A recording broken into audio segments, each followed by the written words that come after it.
여러분들 오늘 성찬이 있어서 조금 예배가 좀 늦어졌죠. 우리 할렐루야 샬롬 하고 서로 인사하고 눈을 맞추시면서 축복하는 시간 갖도록 합니다. 할렐루야 샬롬 샬롬 샬롬 샬롬 샬롬 정사무엘 샬롬 샬롬 하나님 사랑합니다. 여러분 주 안에서 사랑합니다. 예레미야 47장 말씀이죠. 예, 오늘 제목이 여호와의 칼 6절에 나타나 있죠. 예, 오라 야훼 칼이여 내가 언제까지 쉬지 않겠느냐 내 칼집에 들어가 가만히 쉴지어다. 오늘 주보의 그 내용에 보면 예, 참고 말씀들이 예, 제가 실른다고 실었습니다. 다 실지 않았을 수 있는데 예, 읽으실 때 참고하시면 좀 좋으실 거예요.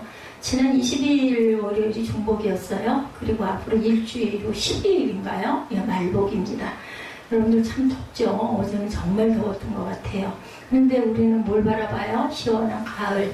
예, 말복 지나가고 나면 금방 아침 저녁으로 조금 서늘해지더라. 정말 기가 막힐 정도로 절대 이 더위가 안 물러갈 것 같다. 작년에 제가 그 경험을 했어요. 그런데 정말 말복 딱 지나가니까 그 다음날 아침에 바람이 다르더라고요. 저녁에도 서늘하고. 그걸 바라보고 며칠만 참자 이렇게 견디고 극복하죠.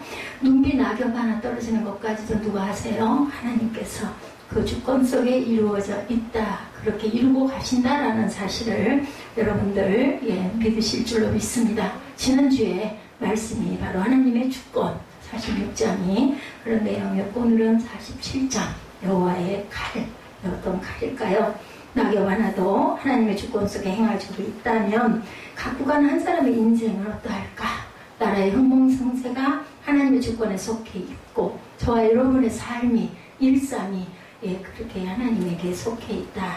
저는 이제 이 나이 돼서 몇 년 전부터 정말 하나님이 내 일상을 주장하고 계시는구나. 눈 뜨면 다른 소망이 없어요. 하나님 오늘도 평강한 삶을 살게 해주옵소서. 눈 감을 때 하나님 오늘도 하루도 평안하게 잘 살게 해주셔서 감사합니다. 내일 아침에 건강하게 일어나 주님 전에 예배 드릴 수 있게 해주옵소서. 저는 그냥 이렇게 간단한 기도, 때로는 누워서 할 때도 많습니다. 이렇게 기도합니다. 하나님은 자신의 주권을 인정하고 그 주권에 순종하는 자에게는 한없는 은혜를 내려주시지만 하나님의 주권을 무시하고 외면한 자들에게는 하나님의 칼로 심판을 내리신다. 그래서 여호와의 칼입니다. 오늘 제목이 하나님의 주권 속에서 두 나라를 심판하실 것이다 라고 말씀하죠. 여러분들 46장까지 달려왔기 때문에 아세요. 바벨론과 어디에서 그 시대 애굽에게 심판을 내리시죠. 하나님의 주권 앞에 누구도 불평하거나 원망하거나 민다고 밀리거나 할 일은 전혀 없죠. 그런데 그냥 바로 내가 너를 칼로 치리라 안 하셨죠? 많은 선지자들을 통해서 수십 년 동안 수백 년 동안 너희들은 이렇게 해야 된다라고 그 말씀을 계속 선포하게 합니다. 눈물의 선지자 예레미야가 울면서 불면서 이렇게 선포해도 아무도 믿지 않았죠. 저와 여러분이 이런 하나님의 주권 속에서 살아가고 있다는 것을 잊지 않는 그러한 은혜가 있으시기 바랍니다. 51장까지 계속되는 각 나라들의 멸망을 이제 예언하고 계시죠. 그 주권 앞에 우리는 다시 한번 하나님의 능력과 주권을 두려워하고 그리고 온전히 하나님을 믿고 의지하고 살아가는 귀하고 복된 저와 여러분들이 되시기를 주님의 이름으로 축복합니다. 첫 번째 보시죠. 말씀이 조금 길기 때문에 여러분들 나이 드신 분들이 한 분도 안 계세요. 여긴 전부 다 40대 초반, 30대 중후반 이렇게 또 가장 어리기는 17세도 있습니다. 그렇기 때문에 좀 빨리 갑니다. 이러면 47장 1절에서 7절까지 47장 1절에서 7절 전체 내용 오늘 굉장히 짧죠. 중심은 6절이라고 말씀을 드렸습니다. 블레셋은 지중해 그레데 섬에 살던 해안 족속입니다. BC 12세기 말엽에 애굽을 침공했다가 실패하고 유다의 해안지대를 차지하여 그곳에 정착을 합니다. 블레셋은 가사, 아스돗, 아스글론, 가드, 에그론 5개 도시가 연합된 국가였는데 본문에서는 가사와 아스글론만 언급이 되고 있죠. 이스라엘과 블레셋의 관계는 지리적 특성상 언제나 적대자일 수밖에 없었습니다. 블레셋 사람들은 세력이 강할 때마다 해변 지역에서 유다의 산지로 진출하여 자신들의 영역을 확장하고자 했고 이런 과정에서 필연적으로 이스라엘과 항상 전쟁이 끊이지 않게 일어났습니다. 사사시대의 황정 초기에 블레셋은 강력한 철병기로 이스라엘을 위협했고 초대왕 사울은 블레셋과의 전쟁에서 그만 전사하고 말죠.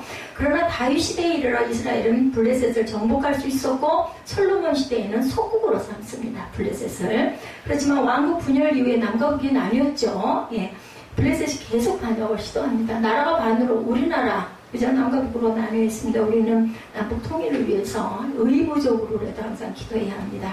이스라엘 블레셋은 오랫동안 이스라엘과 대적했는데 이제 하나님께서 그들에 대한 심판을 선포하세요. 네, 블레셋에게.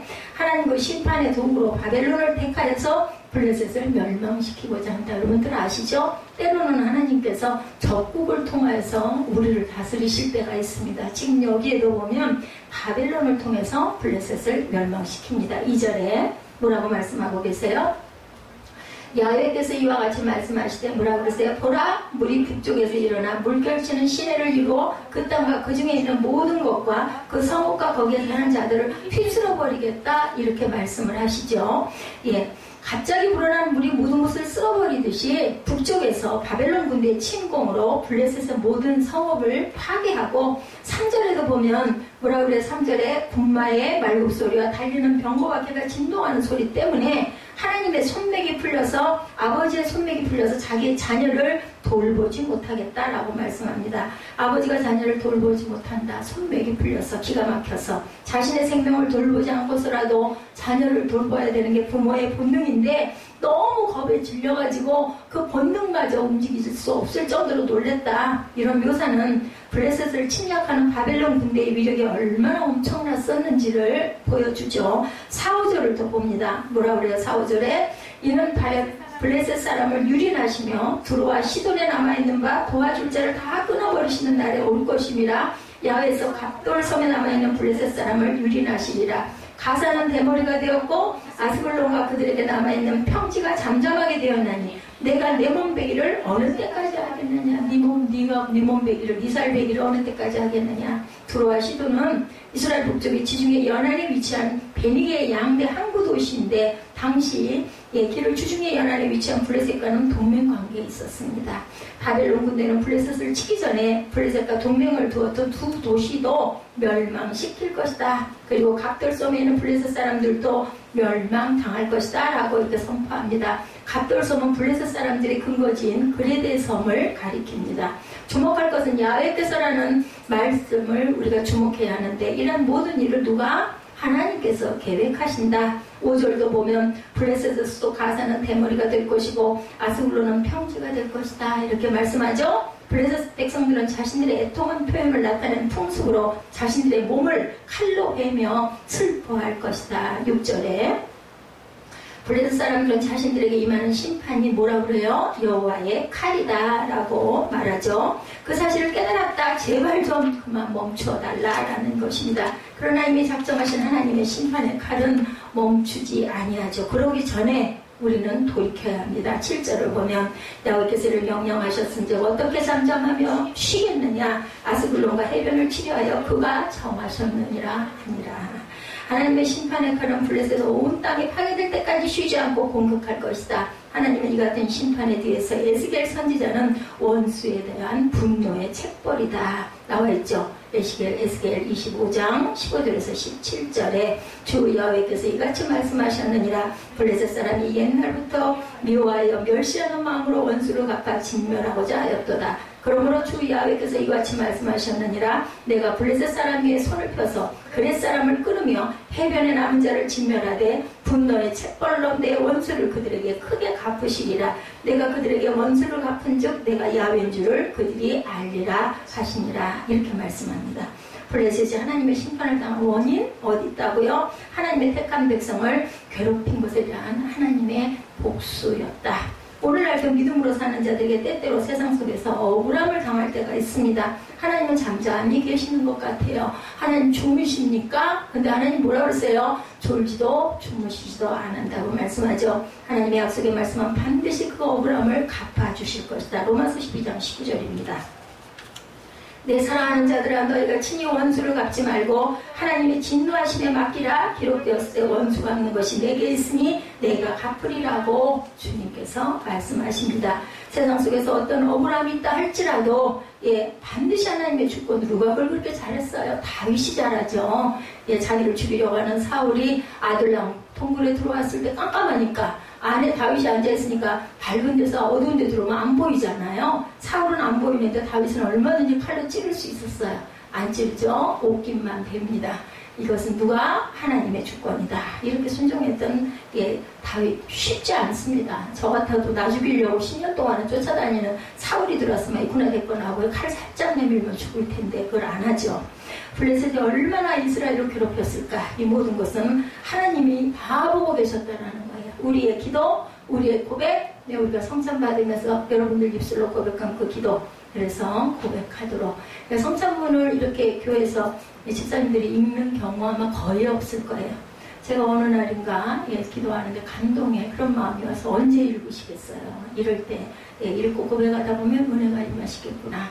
기도도 입술로 계속 많은 사람들, 우리 교회 많지 않지만 자꾸 열심히 훈련이기도 합니다. 예배가 훈련하시다 보면 이 다음에 다른 직분 아니면 다른 교회 가셨을 때 편하게 기도하실 수 있잖아요. 그래서 저는 이걸 실천하고 가고 있습니다. 이 교회는 성령이 세워주셨고 인도하셨습니다. 지금까지 거의 7년, 8년 이 자리에 있었지만 올라오시는 분들이 없으셨어요. 노방에서 밖에서 기타 치면서 우리 전에 계시는 젊은 전도사님 전도지도 돌려보고 아파트에 갔다가 우리 정사무엘이죠. 수희 아저씨한테 멱살도 잡혀보고 패대기절도 쳐줘보고 하면서도 주일마다 전도지도 계속 돌리고 했지만은 여기 올라오시는 분이 안 계셔도 우리는 꿋꿋하게 갑니다. 물론 여러분들이 많이 계시면 얼마나 좋겠어요.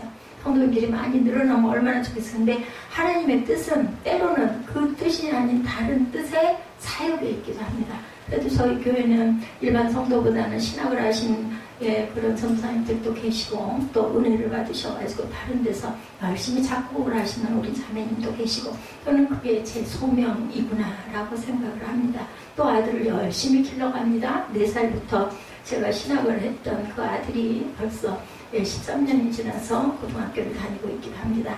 하나님은 하나님의 주권으로 블레셋이라는 나라를 역사 속에 완전히 사라지게 하십니다. 사라지게도 하시고 세우기도 하시는 하나님이죠. 그런 하나님은 지금도 우리 인생, 저 여러분의 인생을 주관하시고 인도하시고 우리의 살아계신 아버지로 오늘도 저 여러분 안에 이 앞에 계시다는 것. 두 번째, 모압에 대한 예언이 48장 1절에서 25절에 나와 있습니다. 길어서 제가 그냥 47장만 읽었지만 47장 1절부터 7절이기 때문에 48장 1절에서 25절까지 내용이 함께 포함되어 있습니다. 우리 1절부터 잠깐 볼까요? 모압에 관한 것이라 만군의 야훼 이스라엘의 하나님께서 이와 같이 말씀하시되 오호라 느보여 그가 유린당하였도다. 기랴다임이 수치를 당하여 점령되었고 미스갑이 수치를 당하여 파괴되었도다. 모압의 찬송소리가 없어졌도다. 9절 모압의 날개를 주어 나라 피하게 하라. 그 성읍들이 황폐하여 거기에 사는 자가 없으리라. 10절 야훼 이를 게을리하는 자는 저주를 받을 것이요 자기 칼을 금하여 피를 흘리지 아니하는 자도 저주를 받을 것이다. 51장까지는 계속 이방 나라들의 패망에 대해서 실려 있어요. 예레미야는. 근데 지금 48장의 1절에서 25절까지는 모압에 대한 예언, 거의 중심 부분을 제가 빠르게 읽어드렸습니다. 모압 족속은 아브라함의 조카인 롯이 자신의 큰 딸을 통해서 얻은 아들의 후손입니다.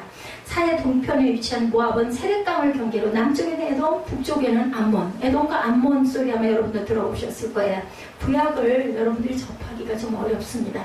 그래서 저는 주일 예배를 계속 구약을 전장을 읽어가면서 갑니다. 따로 다들 직장인이시고 바쁘셔서 성경 공부를 하러 나오실 시간들이 없으세요. 그래서 그냥 주일에 이렇게 쭉 읽으면서 그냥 강해식으로 예레미야 하면 예레미야, 이사야 하면 이사야 이렇게 쭉 가고 있습니다. 출애굽한 이스라엘 백성들이 가나안 땅으로 가기 위해서 마지막 경유지 모압 땅에 머무르고 있을 때 모압 왕 발락은 모압 여인들로 이스라엘 백성들을 미혹해서 음행을 하게 하므로 24,000명이 연병으로 죽었어요. 사무엘아, 연병이 오게 열병이야, 열병. 장티푸스 지금에 졸려워? 밖에 나갔다 와. 졸려오면 더운데 나갔다 오면은 이 시원한 데가 파라다이스 같이 느껴질 거야. 나갔다 와. 이런 가운데 이스라엘과 모압은 항상 적대적인 관계를 유지하죠. 하나님이 이러한 모압을 심판하시겠다고 우리 48장에서 예언하고 계세요. 이러한 모압을 하나님은 심판하신 후에 또 어떻게 하겠다? 다시 회복시키시겠다고 말씀하시는 이것이 바로 하나님의 주권. 아까 우리 찬양했죠? 확정되었네. 그리고 하나님의 주권 안에 우리가 있다. 제가 찬양을 찾아서 여러분들과 함께 나눌 때는 미리 정해가지고 찬양을 이걸 해야지 안 합니다.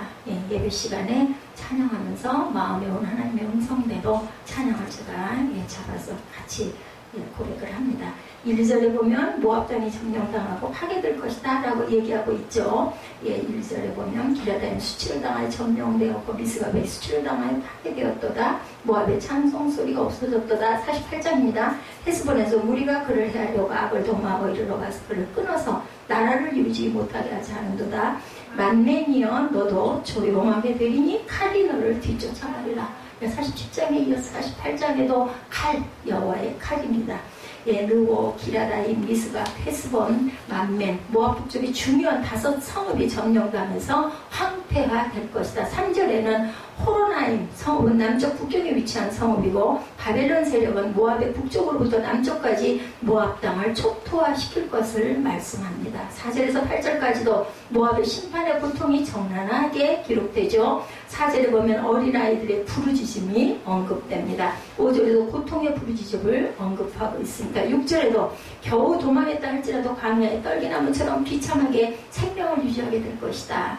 48장입니다. 7절을 보면 모압이 그토록 철저하게 심판을 당하게 되는 이유를 3가지로 말씀합니다. 그것은 곧 자신의 업적과 보물과 금옷이라는 우상을 의지했기 때문에 심판을 당하게 될 것이다. 우상 숭배가 가장 큰 하나님의 싫어하시는 벌이죠. 요즘에 무슨 우상을 섬겨? 근데 여러분들 우상이 있죠? 여러분들 아시죠? 내가 가장 사랑하는 것, 그것이 하나님보다도 사랑하면 우상입니다. 인간의 업적을 쌓는다는 것은 굉장히 좋은 일입니다. 그러나 하나님보다 업적을 스스로 의지하고 산다면 하나님께 심판을 받는다는, 남편을 너무너무 사랑해가지고 주일날 교회 가지 말고 우리 놀러가자 하면은 그것 따라가면은 그것도 남편을 섬기는 거, 누가 술 한잔 마시는 게 죄입니까? 했다가 그만 시험에 들어가지고 그 집사님이 교회에다가 11조로 300만 원씩 하시는 기업의 총수님, 큰 기업은 아니겠죠.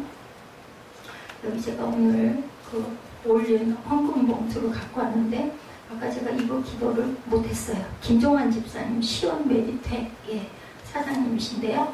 모습은 굉장히 보스 두목같이 생기셨대요. 근데 그 술 때문에, 그러니까 그분 마음 안에 이미 들어와 있는 거예요. 내가 술을 먹으면 안 되는데 교제할 때 어쩔 수 없어서 술래적으로 하는데 이게 죄여가지고 내가 교회를 나오면 안 된단 말이냐 하고 목사님한테 가서 따지고, 그런 설교 하지 마십시오 그랬더니 목사님이 조용한 목소리로 알겠습니다, 그런 설교 안 하겠습니다 했대요. 교회 따지고 싸웠다가는 11조가 날라가게 생겨서 그랬을까요? 아니면은 그래도 교회 나오는 게 맞으니까 그러시지 않을까 싶습니다. 저한테 물어보셨다면 뭐라고 하실까요? 악은 모양이라도 버리라. 그리고 우리 몸이 거룩한 하나님의 성전인데 그 속에다가 알코올이 사실 좋은 거 아니잖아요. 우리의 신경을 약간은 마비시키죠. 흥분시키고. 그런 걸 들어부어서 되겠습니까? 되도록이면 끊고 기도하시고, 내가 할 수 없으면 성령께 의지하고 조금씩 다른 걸로 좀 바꿔보시는 건 어떨까? 저는 그렇게 얘기했을 것 같아요. 긴 얘기를 하시기가 어려우셨던 것 같아요. 그 목사님은. 인간의 업적을 쌓는다는 거 굉장히 좋지만 그것을 하나님보다 더 높이 위에다 놓고 그것에만 집중하면은 이것도 우상입니다. 보물 또한 인간이 가지고 있을 수 있죠. 근데 하나님보다 그 보물을 예를 들면 우리 보석, 저도 젊은 날 보석을 굉장히 좋아했습니다. 지금은 하나도 수영을 다니면서 더더군다나 이 목걸이도 오늘 이렇게 한번 걸어봤을 뿐이지 전에는 이거 늘 걸고 있었던 건데 수영장 가면 이걸 빼야 되잖아요. 잃어버릴 것 같더라고요. 그래서 그냥 아예 빼는 채로 손에도 아무것도, 또 팔찌도 잘하고 다녔는데 안 하게 되더라고요. 근데 그걸 하나님보다 더 섬기면 그것도 우상입니다. 8절에 하나님은 이러한 모압 민족에게 파멸하는 자를 보내서 한 성읍도 온전히 성읍이 되게 할 것이다. 이렇게 말씀합니다. 9절에도 이러한 모압에게 날개를 주어서 날아서 피하라 이렇게 얘기를 하고 있죠. 9절 볼까요? 모압에 날개를 주어 날아 피하게 하라. 그 성읍들이 황폐하여 거기서 사는 자가 없으리로다. 10절에 여호와 이를 게을리하는 자는 저주를 받을 것이요 자기 칼을 금하여 피를 흘리지 아니하는 자도 저주를 받을 것이니로다. 모압은 젊은 시절부터 평안하고 포로도 되지 아니하였으므로 마치 술이 그 찌꺼기 위에 있고 그 그릇이 저 그릇으로 옮기지 않은 것 같아서 그 맛이 남아있고 냄새가 변하지 아니하였도다. 그러므로 야훼께서 말씀하시니라 날이 이르르니 내가 술을 옮겨 남는 그릇을 보낼 것이라. 그들이 기울여서 그 그릇을 비게 하고 그 병들을 부수리니 이스라엘 집이 베델을 의뢰함으로 수치를 당한 것 같이 모압이 그못으로 말미암아 수치를 당하리로다. 그못수가 뭐예요? 우상입니다. 이렇게 말씀하고 있죠. 10절에도 야훼를 게을리하는 자는 또한 저주를 받고 자기 칼을 금하여 피를 흘리지 아니하는 자도 저주를 받을 것이다. 야훼의 일이란 모압을 심판하기로 하신 하나님의 계획을 가리킵니다. 하나님께서는 모압에 대한 심판을 작정하시고 이 일을 위하여서 바벨론 군대를 뭘로? 도구로 택하셨다. 그러므로 바벨론 군대는 모압을 파멸시키는 일을 게을리해서는 안 된다. 만약에 열심을 내지 아니하면 도구로 삼은 그들을 심판할 것이다 라고 말씀하죠. 다시 말해서 하나님의 계획하심을 소홀히 한다면 하나님의 주권으로 다른 나라를 택하여 모압을 심판하겠다. 그런데 이러한 국가나 인간들이 하나님의 계획을 게을리하거나 순종하지 아니한다면 하나님은 다른 나라와 다른 사람을 택하시겠다 하겠다. 이것이 바로 하나님의 주권입니다. 하나님의 사명자가 아무리 옛날에 큰 일을 행했다 할지라도 하나님의 주권에 순종하지 않고 자꾸만 자신의 생각대로 나아간다면 하나님은 다른 사명자를 들어 쓰실 수 있다는 사실을 우리가 명심해야 되겠다. 하나님은 우리에게 원하시는 마음은 변하지 않는 마음을 원하십니다. 하나님의 마음은 변치 아니하시는 분이고 사람의 마음이 변하기 때문에 마음이 변한 자들과는 함께 하실 수 없는 거지 하나님 마음이 변하신 것은 아니다. 사무엘상 15장 29절에 이스라엘의 지존자는 거짓이나 변개함이 없으시니 그는 사람이 아니심으로 결코 변개하지 아니하심입니다. 예수님보다 자신의 업적을 더 의지하고 그 보물을 의지하고 우상을 섬기는데 어떻게 그런 자들과 함께 할 수가 있겠는가? 예수 그리스도의 십자가의 사랑을 잊어버린 자와 어떻게 하나님과 함께 일을 할 수가 있겠는가? 예수님의 일을 게을리하는 자가 되지 않아야 되겠죠? 무엇이 먼저고 나중인지를 깨닫고 살아가는 지혜로운 저와 여러분들이 되셔야 할 줄로 믿습니다. 항상 영적인 일에 먼저 깊은 관심을 가지고 살아가는 복되고 귀한 저와 여러분이 되시기를 주님의 이름으로 축복합니다. 세 번째 11절에서 25절 모압이 심판당하게 된 원인이 나타나 있습니다. 11절에 보면 평안을 누리던 모압의 평안한 상태를 뭐라고 말해요? 오래된 술이다 이렇게 비유합니다. 이리저리 옮겨 담지 않고 한 그릇에 오랫동안 보존한 술은 그 맛이 좋다. 아까 제가 잠깐 읽었죠? 오랜 세월 동안 한 곳에 정착하여 평안한 삶을 살아온 모압은 오래 보존해 맛이 좋아진 술과 같다라는 거죠. 그렇지만 이제 모압의 평안은 끝이 날 것이다. 12절을 보시면 하나님께서 술을 옮겨 담는 사람을 보낼 것이다 라고 말씀하시죠. 하나님이 보낼 자는 술만 옮기는 것이 아니라 술을 기울여 쏟아버리고 그릇마저 깨뜨려 버리실 것이다 라고 말씀합니다. 이렇게 모압이라는 그릇을 깨뜨리기로 작정한 이유를 13절과 14절에 말씀하고 있습니다. 13절 읽어볼까요? 이스라엘 집이 베델을 의뢰함으로 수치를 당한 것 같이 모압이 그못으로 말미암아 수치를 당하리로다. 너희가 어찌하여 말하기를 우리는 용사여 능란한 전사라 하느냐라고 말씀하죠. 우상과 교만은 함께 짝을 이루어서 붙어 다닙니다. 우상을 섬기는 사람들은 나 잘났다고를 한다는 얘기예요. 쉽게 얘기해서 예를 들어 내가 한 분이 우상이 되면은 교만을 떨죠. 나 잘났다라고 그런 교만을 떱니다. 함께 짝이를 이어서 우상을 섬기는 자는 교만할 수밖에 없고 교만한 자는 자신도 모르게 우상을 섬기고 있는 자라는 나는 그런 사람이라는 걸 우리가 깨달아 알아야 되겠다. 우상을 섬기는 자도 반드시 멸하시지만 교만한 자도 반드시 멸하신다. 베드로전서 5장 9절입니다. 하나님은 교만한 자를 대적하신다 라고 말씀하죠. 그리고 본문 15절에서 17절까지 이런 모압은 철저하게 심판을 받아 성읍도 사라질 것이고 장정들도 죽임을 당할 것이다 라고 말씀을 합니다. 17절에 주변의 나라들이 모압의 멸망의 소식을 듣고 강한 막대기 아름다운 지팡이가 부러졌다 라고 얘기합니다. 18절에서 25절까지 보면 모압의 12개 성읍이 이름들이 기록되고 있는데 이것은 곧 모압 모든 성읍이 파멸될 것이라는 사실을 언급합니다. 특히 18절에 다본의 성읍은 모압의 큰 성읍으로 군사 요충지였습니다. 그렇지만 이러한 군사 요충지도 바벨론의 세력에 의해서 요새는 무너질 것이다 라고 얘기를 하죠. 18절부터 볼까요? 다본에 사는 딸아 내 영화에서 내려와 메마른 데 앉으라. 모압을 파멸한 자가 올라와 너를 쳐서 내 요새를 깨뜨렸습니다. 아로엘에 사는 여인이여 길곁에 서서 지키며 도망하는 자와 피하는 자에게 무슨 일이 생겼는지 물을지어다. 모압이 패하여 수치를 받나니 너희는 울면서 부르짖으며 아르논가에서 이르기를 모압이 황폐하였다 할지어다. 심판이 평지에 이르렀나니 곧 홀론과 야사와 메바와 디본과 느보와 베티불라다임과 기라다임과 백가물과 벳무온과 그라욕과 보스라와 모압 땅 그는 모든 성읍이래다. 모압의 뿔이 잘렸고 그 팔이 부러졌도다. 야의 말씀이니라. 모압으로 취하게 할지어다. 이는 그가 야외에 대하여 교만함이라. 그가 그 토한 것에서 뒷골무로 조랑거리가 되리로다. 내가 이스라엘을 조랑하지 아니하였느냐? 그가 도둑 가운데서 발견되었느냐? 내가 그를 말할 때마다 내 머리를 흔드는도다. 결국은 멸망이라는 이야기를 이렇게 아주 적나라하게 하죠. 우상과 교만은 하나이라는 걸 잊지 마시기 바랍니다. 하나님을 욕되게 하는 짓이다. 인간의 의가 더럽고 악하기 때문에 아무리 인간 스스로 선하다고 할지라도 하나님과는 상관이 없고 하나님을 욕되게 한다. 마태복음 16장 24절에 누구든지 나를 따라오려거든 자기를 부인하고 자기 십자가를 지고 나를 따를 것이니라. 그런데 교만한 자는 절대로 자기 자신을 부인하지 못합니다. 내가 했는 데가 된다라는 거죠. 나를 부인하지 못함으로 나라는 그림자에 가려져서 예수님을 볼 수가 없습니다. 미국이 무너져가고 있는 것은 미국이 그동안 하나님 앞에 너무 교만하지 않았겠느냐. 예, 미국은 그동안 세계 유일의 초강대국이었어요. 우리도 참 도움을 많이 받았죠. 유엔의 도움을. 세계 국가에 비해 군림했는데 인류의 평화를 위한다는 명목으로 불법적인 전쟁을 불사해 옵니다.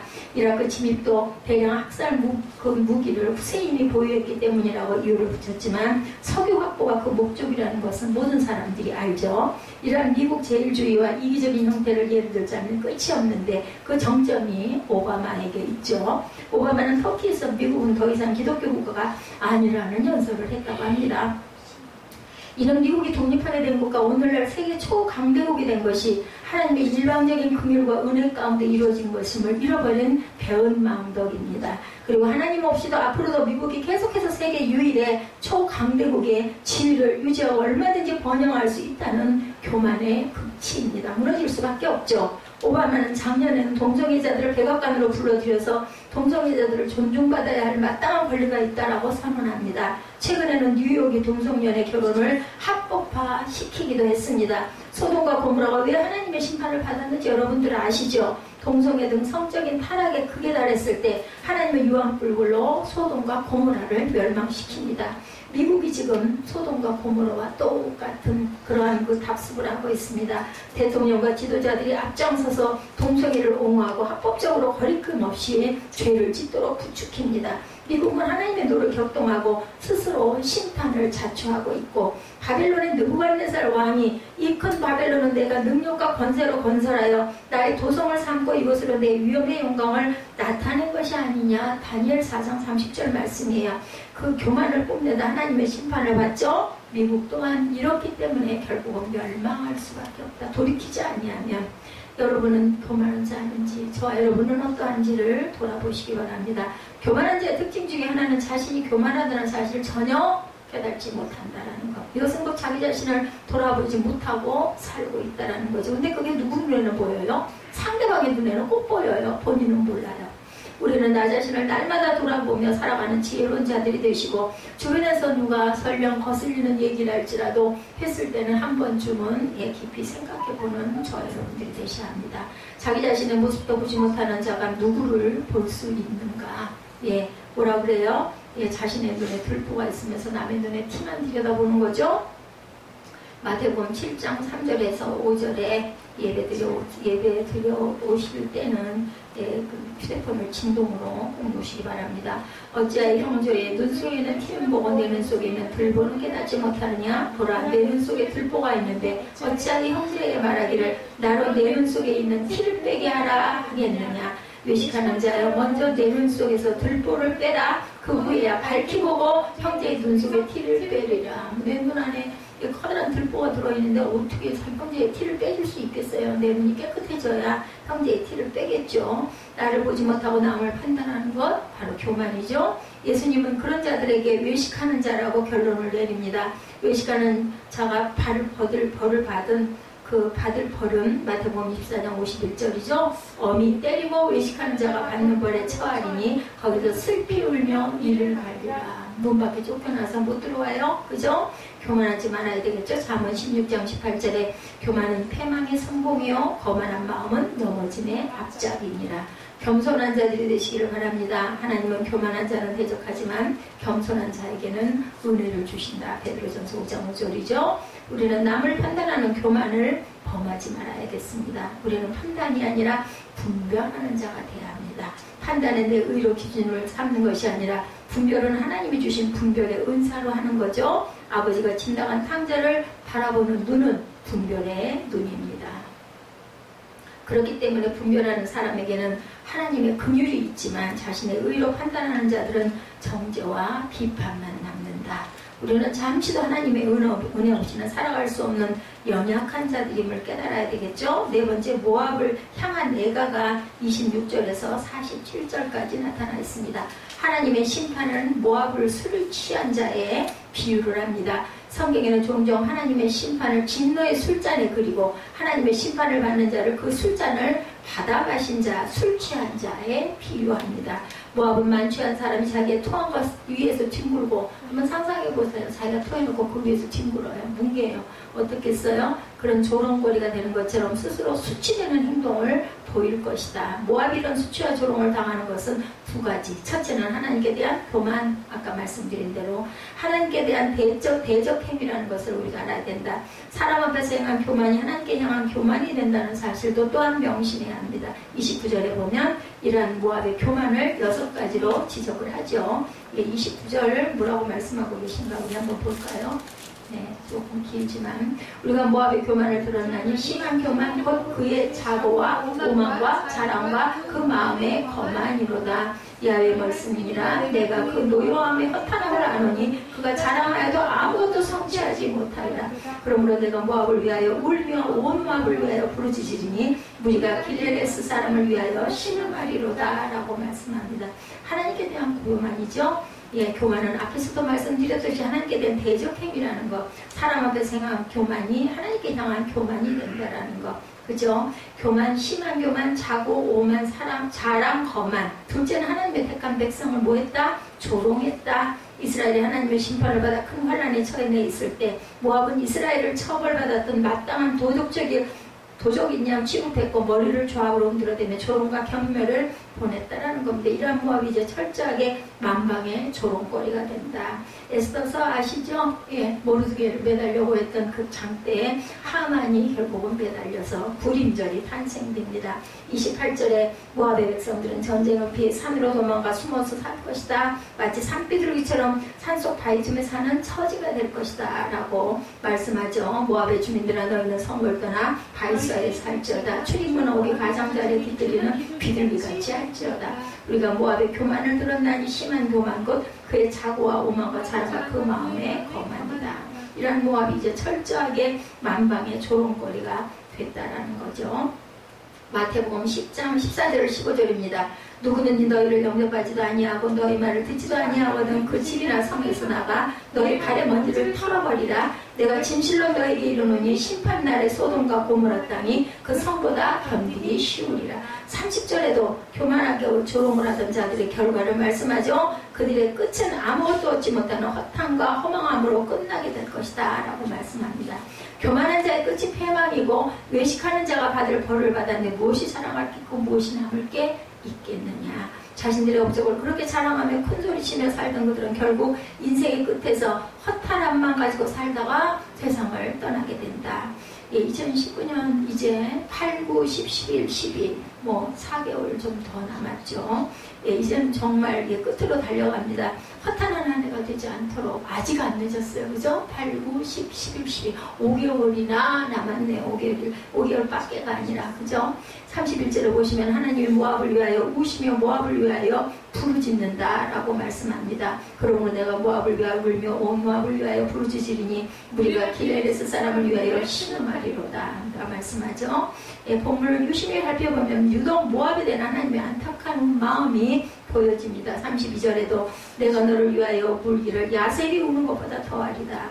31절에 나오는 기레레스 성읍도 중요한 성읍이지만 32절에 나오는 신마나 야셀은 포도산지로 유명한 성읍입니다. 이러한 중요한 성읍이 파괴될 때 모압 사람들의 충격과 슬픔은 억제할 수가 없다. 그런데 하나님은 모압 사람들보다 더 마음이 아프고 슬프다. 그러나 하나님이란 아픈 마음을 가지고 모압을 심판하실 수밖에 없다. 왜? 공의의 하나님이시기 때문에. 여러분들 우리가 죄를 지면요 그거 회개하지 않으면 꼭 벌을 받습니다. 회개를 한다 할지라도 거기에 상응한 대가를 반드시 치르게 합니다. 무엇을 통해서든. 저는 그거를 확실하게 압니다. 절대로 그냥 넘어가는 다윗같이 사랑하던 내 마음의 합한 자인 경우에도 아들 그죠? 첫아들을 잃어버리게 하죠. 그리고 결국은 어떻게 해요? 남북이 나뉘는 그런 아픈 역사가 일어납니다. 그들을 심판하실 수밖에 없는 하나님의 마음은 더욱 아프다. 33절에서 4절에도 이러한 비옥한 모압 땅의 파멸이 하나님으로부터 시작됐음을 강조합니다. 내가 포도주 틀에 포도주가 끊어지게 하리니 포도주 틀을 밟으며 외치는 그들의 즐거운 외침이 고통의 외침으로 바뀌어질 것이다 라고 말씀하죠. 33절에 기쁨과 관이가 옥토와 모압 땅에서 빼앗겼도다. 내가 포도주 틀에 포도주가 끊어지게 하리니 외치며 밟는 자가 없을 것이라. 그 외침은 즐거운 외침이 되지 못하리라. 헤스본에서 엘르알레를 지나 야하스까지 소알에서 호로나임을 지나 에블라 세리시아에 이르는 지역에 사는 사람들이 이 소리를 내어 부르짖으면 니무림의 물도 황폐하였습니다. 야의 말씀이라. 모압 산당에서 제사하며 그 신들에게 분향하는 자를 내가 끊어버리리라. 이렇게 우상에게 절하고 모시는 자들을 끊어버리라. 그러므로 나의 마음이 모압을 위하여 피리같이 소리내며 나의 마음이 기레레스 사람을 위하여 피리같이 소리내는 이는 그가 모은 재물이 없어졌습니다. 35절에서 언급하고 36절에서 하나님의 안타까운 마음을 표현하죠. 없어져 버렸다. 그러므로 나의 마음이 모압을 위하여 피리같이 소리를 내며. 피리는 장례식 때 사용되던 것이에요. 그죠? 그 전에 그 장례 나갈 때 앞에서 피리 부는 사람들 혹시 여러분들 아세요? 저는 기억이 나요. 만사지라고 그러죠? 쭉 줄 서가지고 앞에서 막 그걸 종 울리면서 할 때 피리리 하고 피리 부는 사람이 있습니다. 이렇게 하신 분 누구다고요? 하나님이 그렇게 하셨다. 왜 그렇게 하셨다? 하나님 마음에 들지 않는 그릇이기 때문에 깨뜨려 버렸다. 39절 모압이 어찌해서 파괴되고 어찌해서 애곡하게 되고 조롱거리가 되었느냐. 하나님 마음에 들지 않는 그릇이었고 하나님이 부끄러워서 등을 돌렸다. 어찌하여 39절입니다. 그들이 애곡하는가 모압이 부끄러워 등을 돌렸도다. 그런즉 모압이 그 사방 모든 사람의 조롱거리와 공포의 대상이 되리로다. 이는 야훼의 말씀이니라. 보라 그가 독수리같이 날아와서 모압 위에 그의 날개를 펴리라. 성읍들이 점령을 당하며 요새가 함락되는 날에 모압 용사의 마음이 산고를 당하는 여인 같을 것이라. 모압이 야훼를 거슬러 자만하였으므로 멸망하고 다시 나라를 이루지 못하리라. 모압쯤이나 두려움과 함정과 올무가 뇌에 박히나니 두려움에서 조망하는 자는 함정에 떨어지겠고 함정에서 나오는 자는 올무에 걸리리니 이는 내아가 모압이 벌을 받을 해에 임하게 할 것이니라. 야훼의 말씀이는 뭐래요? 함정에서 도망하는 자는 함정에 떨어지고 함정에서 나오는 자는 올무에 걸려 결국은 도망가나 기어나오나 똑같이 죽는다라는 얘기입니다. 45절에 도망하는 자들이 기진하여 헤스본 그늘 아래 서니 이는 불이 헤스본에서 나며 불길이 시온 가운데 나서 모압의 살적과 떠드는 자들의 정두리를 살인다 불살라버린다 그러죠. 모압이여 내게 화가 있도다. 그 모습의 백성이 망하였도다. 내 아들들은 산에 잡혀갔고 내 딸들은 포로가 되다. 그러나 내가 마지막 날에 모압의 포로를 돌려보내리라. 야훼의 말씀이라. 모압의 심판이 여기까지니라. 하나님은 결국은 그래도 살려주셔요. 예, 돌아오게 하겠다라고 말씀하죠.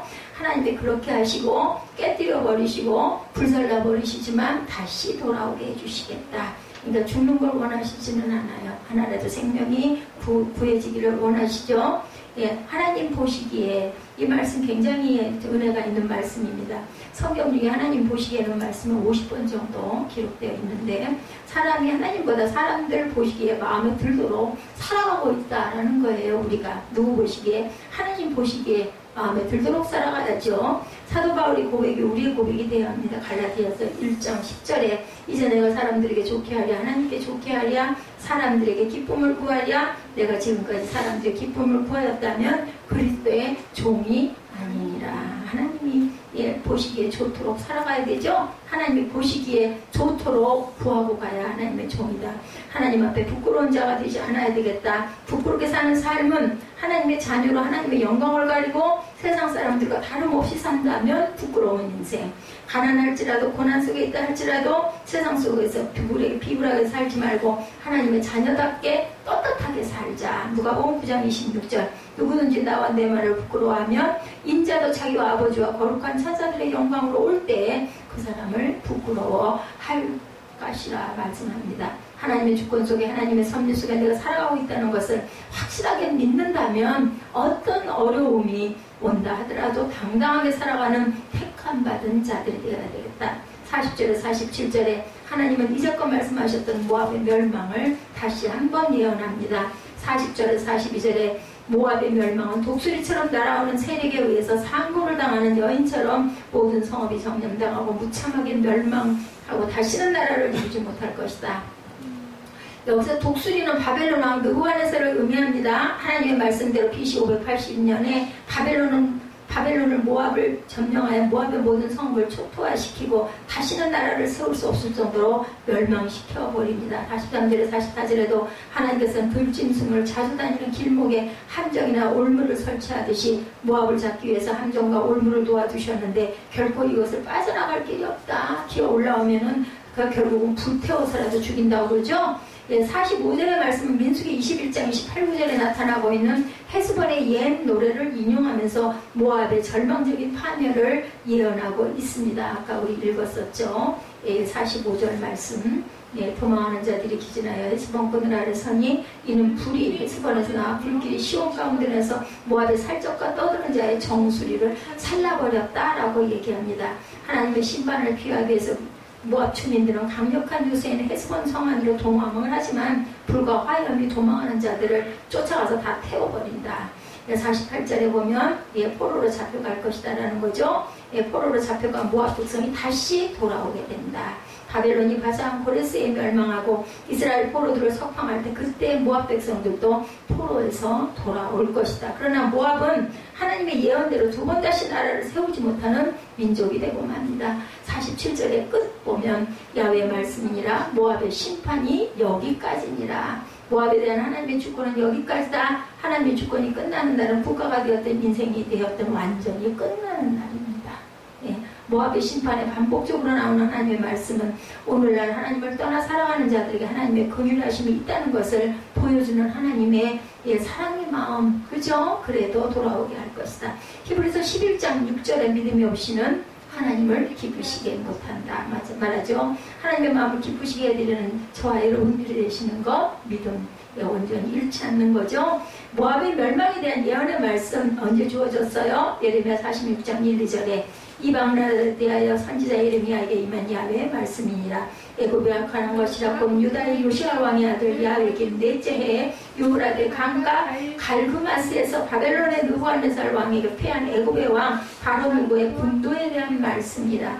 요시야 왕 4년에 BC 605년에 애굽부터 시작해서 9나라의 멸망을 예언합니다. 모압이 BC 580년에 멸망했으니까 이미 25년 전 이 예언의 말씀이 주어졌어요. 몇 년 전에? 25년 전에. 47장과 48장에서 야훼의 말씀이라는 단어가 12번이나 계속 반복이 됩니다.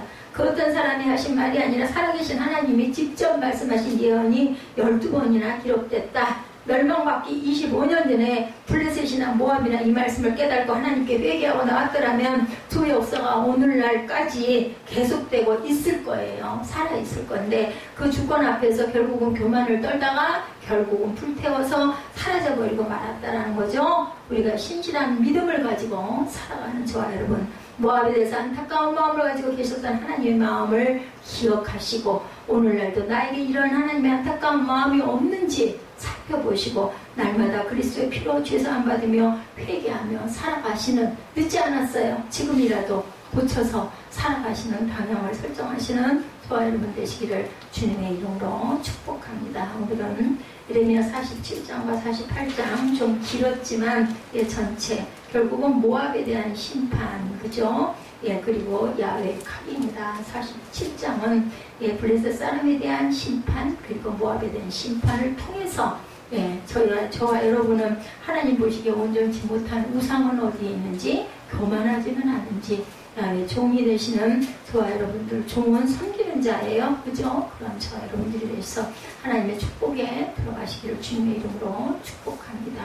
우리 결단 찬양하시고 잠깐 통성으로 기도하시고 축도로 예배를 마치도록 합니다.